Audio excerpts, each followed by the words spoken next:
Halo guys, kembali lagi di Nina di Film. Kali ini kita akan melanjutkan alur cerita komik yang berjudul One Day in Seoul. Melanjutkan di episode 9 dan 10 kemarin. Kali ini kita akan lanjutkan di episode 11 dan 12 ya. Saat Ju Byung terkena sel si monster, kemudian api dari korek pun menyala dan Yenwo berhasil membunuh si monster sel yang sudah hampir menyatu dengan tubuh Ju Byung. Tetapi Ju Byung tidak terselamatkan. Si monster pun terbakar sampai hangus. Kemudian untuk mengusir monster yang muncul dari celah pintu Thea, si Yunwo mengambil batang pohon tanaman hias yang terbakar itu dan mengibas-ngibaskannya ke arah si monster. Saat si monster hampir menyerang pada Yunwo, si Yunwo berhasil menampol kepala si monster dengan gagang berapi tersebut dan langsung melemparkan batang tersebut dan membunuh si monster dengan api tersebut sampai hangus. Si monster pun mengerang kesakitan dan mati. Lalu si Yunwo melihat kondisi Ju Byung yang mengenaskan. Andaikan dia berhasil menyalakan api dengan cepat, akankah Ju Byung selamat? Dia pun menangis melihat mayat Ju Byung. Dan Yunwo dikagetkan oleh beberapa monster di luar jendela yang sudah memenuhi kaca. Lalu ada monster lain menghampirinya lewat pintu yang lain. Anjir, si Yunwo dikepung atuh guys ini.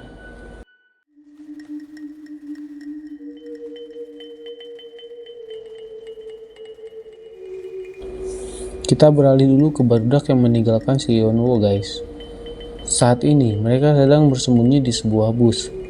Tetapi si Hongmi sedang siaran langsung di saat seperti ini dan mengabari bahwa dia baik-baik saja kepada penontonnya.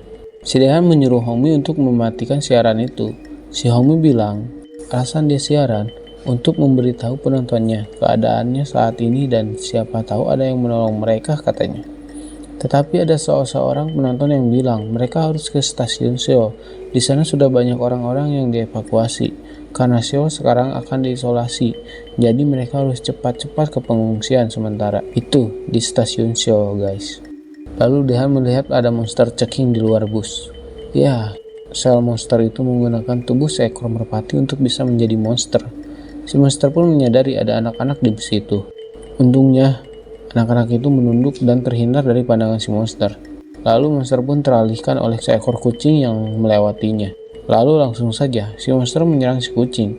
Tetapi si kucing berhasil kabur dan si monster mengejarnya. Mereka pun akan berangkat ke stasiun Seoul. Tetapi Soyeon bilang, lalu Yunwo bagaimana? Tadi aku lihat dia masih selamat dan melihat kita dari jendela di gedung kereta gantung. Dehan bilang, tinggalkan aku juga jika situasinya sama seperti sekarang. Dehan pun bersikeras untuk ke stasiun Seoul dan dia akan memimpin mereka katanya. Jadi jangan menjadi beban kata Dehan. Jir, so asik. Dan kembali bilang, tak mungkin Yunwo masih hidup di gedung itu dan sudah banyak monster di sana. Kembali pada Yunwo. Entah bagaimana caranya, saat ini si gedung kereta kabel sudah dipenuhi oleh api yang sangat besar. Si Yunwo terkapar, mungkin karena asap jadi sesak. Dia berhasil membunuh semua monster yang ada di gedung ini. Mungkin karena api membesar jadi monsternya mati semua. Dan tadi diduga di tangannya, dia sudah terdapat sel virus. Namun kecil-kecil guys, tapi makin membesar. Dia bilang, brengsek. Lalu datang mobil pemadam, dan Yunwo pun pingsan. Lanjut episode 12. Kembali pada kelompok Dehan. Si Dehan sembunyi-sembunyi di balik bus-bus yang parkir. Dia mencari bus yang tidak dikunci untuk bisa mencapai ke stasiun Seoul. Semoga aja ada kuncinya juga sekalian gitu. Terus, Sahan rek bawa eta bus anjir. Dia pun menemukan bus yang terbuka dan memanggil teman-temannya untuk ikut masuk ke dalam bus tersebut. Singkat cerita mereka pun sudah masuk semua. Dan si Hana menyusul. Dia pun ngomong kalau dia tidak mau kemana-mana dan bersembunyi saja di dalam bus itu. Mendengar keluhan si Hana, si Dehan menyindirnya dan bilang, "Ide bagus Hana, kau diam saja di sini. Aku tidak mau bersama dengan orang tolol sepertimu." Mendengar itu, Hana langsung terdiam, beralih ke Soyun yang kesakitan karena luka di kakinya tersebut. Dia melihat Kang Min sedang melakukan sesuatu. Saat ditanya, si Kang Min sedang mengumpulkan pemecah kaca di bus itu agar suatu saat jika terjebak di dalam ruangan seperti saat di kereta gantung, dia bisa langsung memecahkan kaca dengan alat itu. Kang Min memberikannya satu pada Soyun juga. Karena tidak ada sesuatu yang bagus, Daehan pun mengajak yang lain ke bus lain, dan dia mencoba membuka bus lain itu. Saat hendak akan membukakan pintunya, dari kejauhan tepatnya dari dalam restoran, ada ibu-ibu berteriak pada Daehan agar tidak membukakan pintu itu karena di dalamnya ada monster. Daehan kaget dan langsung tersungkur. Mereka semua diajak si ibu-ibu pemilik rumah makan itu untuk berlindung di sana.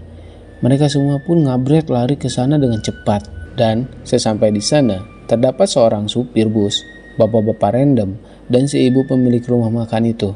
Dan tidak diduga, ada 2 orang teman wanita sekelas mereka sudah ada di sana dan selamat. Salah satunya adalah Minji. Kita tinggalkan dulu mereka dan beralih pada mimpi Yunwo. Saat itu, Yunwo bermimpi melawan monster dengan kayu berapinya. Saat mengibas-ngibaskan kayu api itu, lengan kanan Yunwo dipegang oleh Jubyong yang sudah menjadi monster. Si Jubyong bilang, "Kenapa kau tidak menolongku, Yunwo? Aku kan sudah menolongmu beberapa kali, tapi kau bodoh tidak bisa menolongku." Dan saat dilepas, tangannya Yunwo sudah terinfeksi sel virus itu. Lalu dia pun terbangun di suatu tempat yang tentunya aman. Terlihat lengan kanannya sudah diperban. Jadi sebenarnya apa yang terjadi dengan lengannya Yunwo? Kita akan tahu nanti ya. Kita lanjutin dulu ceritanya. Saat sudah tersadar, lalu datang 2 orang pengawas, ada polisi dan perawat. Dia menyuruh Yunwo untuk mengisi data-data diri Yunwo seperti alamat dan nama. Yunwo pun diajak keluar kamar dan melihat di sekitarnya. Ternyata banyak orang-orang yang sudah diselamatkan. Ternyata ini bangunan olahraga guys, pantas saja gede ya kan. Dan tempat ini sudah dijadikan pengungsian darurat sementara.